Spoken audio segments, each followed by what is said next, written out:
Morning, everybody.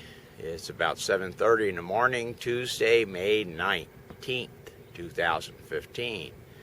And today is a big day when I move sunshine from my mooring here in Carmen over to the south side of the bay in order to tie it up next to the wall and let the tide go away, clean, and paint the bottom over the next couple days.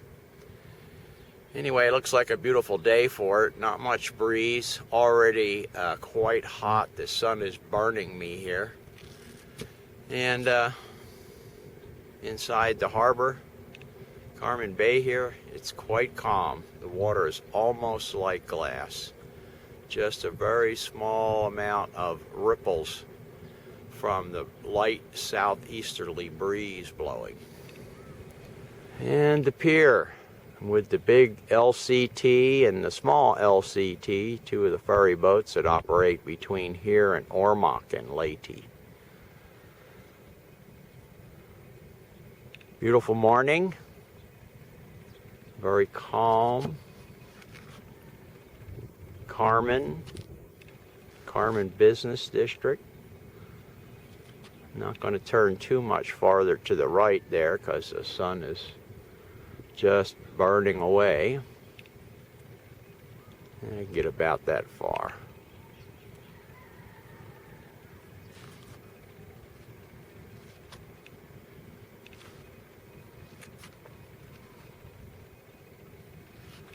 Let's see, that's southeast. Over that way is about east.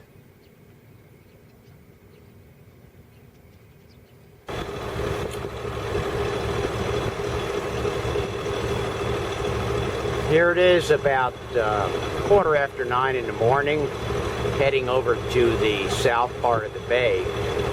This is one of the reasons I like Carmen Bay so much, because you see the point out there, which is Poo, P-O-O, Poo Point, and this other point of land where the facility for handling the LPG ships is.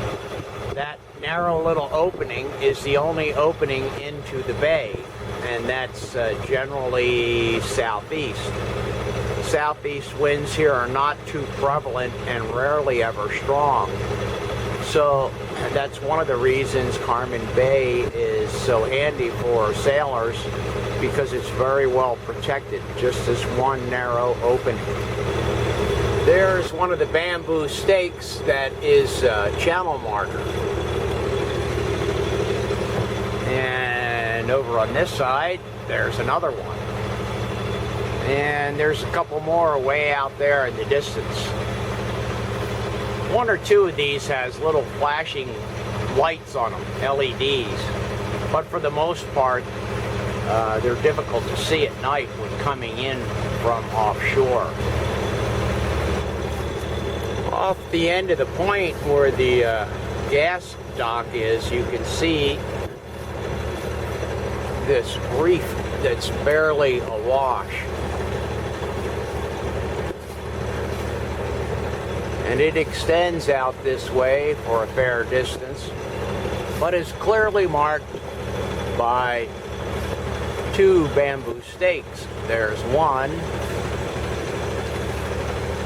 and off there in the distance is the second one that has a flag flying on it. So I have to go out and around that one. I don't know if you can see it in the picture. The slight discoloration of the green water off there in the distance is a reef that comes up off of that island. And it comes up to the north. Anyway, I'll go around that flag marker, and in the channel over that way is the dry dock facility and the semi-marina, and the wall where I'll tie sunshine up to clean and paint the bottom.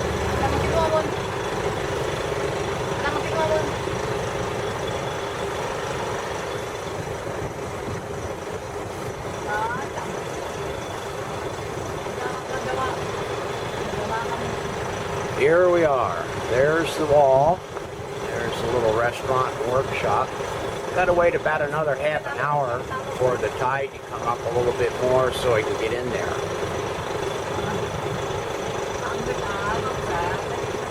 So I'll just sit out here and circle around for a while, let the motor run, charge the batteries. And that's the old slipway that's been converted into a marina area.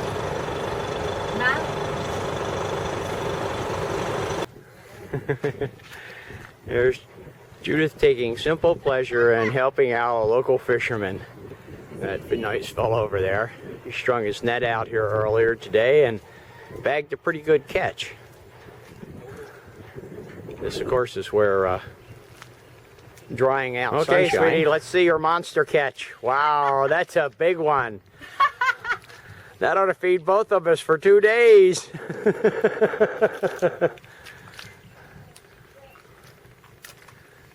He's got a nice bag full. A couple of small barracuda in there.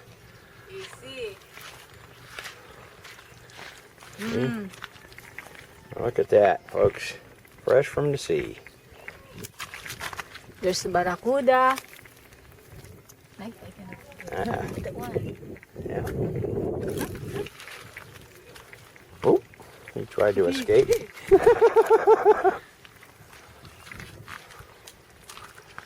Well, there she is, folks, just about high and dry. We've been cleaning the bottom as the tide goes out. And tomorrow, about this time, we will start painting the bottom. Well, here it is getting on towards 6 o'clock. We got the bottom all cleaned off nicely, and ourselves as well. Had a nice bath here a little bit ago. We rinsed off the salt water and the dirt from climbing around in the grunge underneath the boat.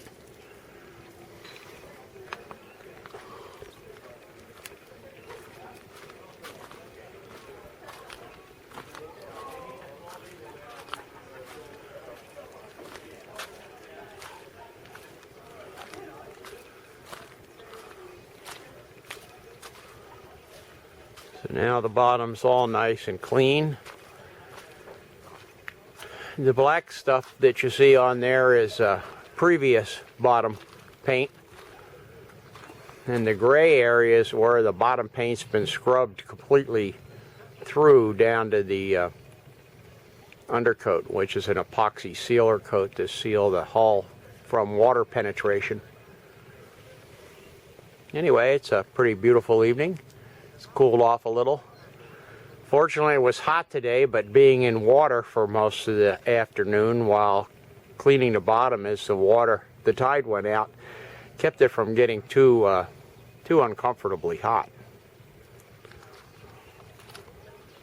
And for those of you that don't know too much about boats,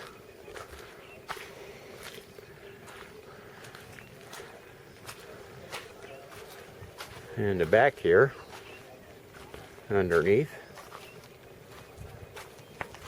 of course, is the propeller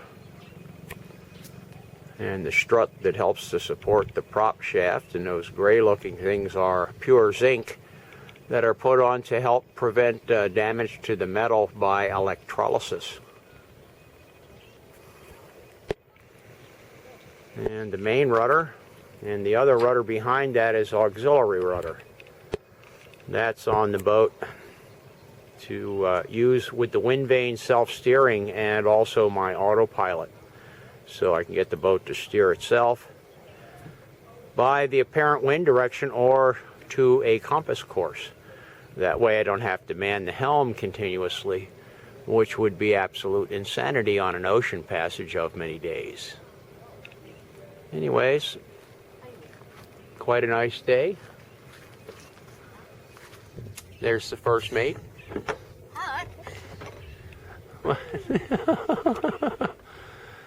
Looking fresh and refreshed now that she's had a bath.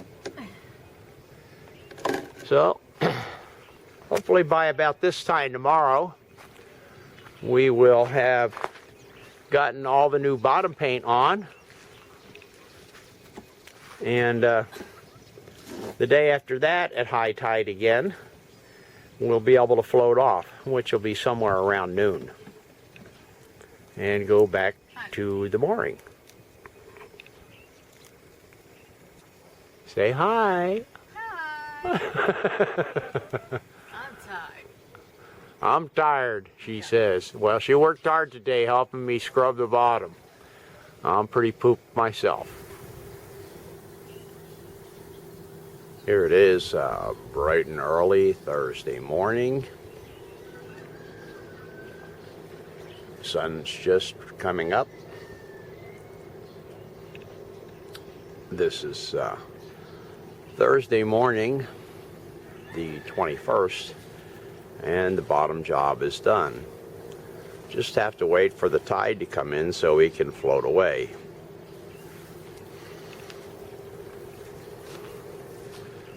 This line here that's all twisted up is what's referred to in sailing terminology as a Spanish windlass. Goes around the base of the mast and over here to this bollard, and then twisted up nice and tight with a piece of stainless steel pipe. This is a primary line that holds the boat up against the dock so it doesn't fall over. There's a number of other lines here. I got 1, 2, 3, and another line on the bow is 4, plus the line around the mast. The boat is sitting very low in the stern because it's the back end of the keel is sitting in the sand and the gravel. The front end of the keel is sitting on a concrete pad, so it doesn't settle down too far. Here is the aftermath of the paint job. 2 gallons of paint, a gallon of thinner, 1 bucket, a couple of rollers, and a couple of brushes. Pretty much got the whole job done.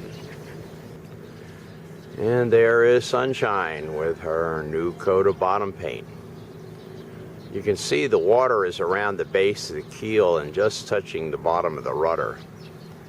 That's because the morning low tide is not as low as the evening low tide at this particular time.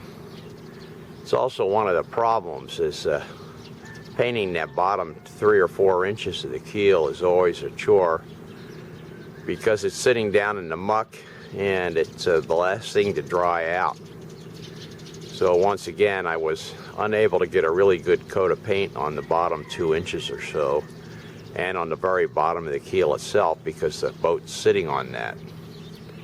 Anyway, hopefully this will last another 2 years. It may well be the last time I do a bottom job. It's a lot of work, and if I'm still sailing and living aboard in another 1.5 or 2 years, I'll be 68. And if I bring the boat over here to do it again, I probably won't do all the labor myself again. Of course, Judith was a great help, running around helping me scrub and helping me paint. So that's it. That's what it takes. 1 day of scrubbing, 1 day of painting. And this 3rd day we'll float away and go back to the mooring. Bye for now.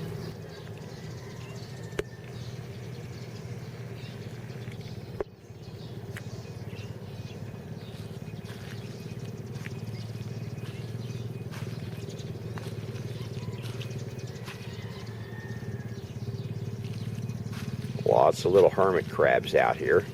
They all go running for holes when you come by. You can see some of them moving. There's 2 guys fighting over the same hole down there because there's a big monster up here walking around and they're all getting scared. Boop. Let me find a hole to hide in, please. They come out here in the morning like this and there are hundreds of these little crabs running all over the place out here. There's a whole herd of them. over here. See all of them running all over the ground?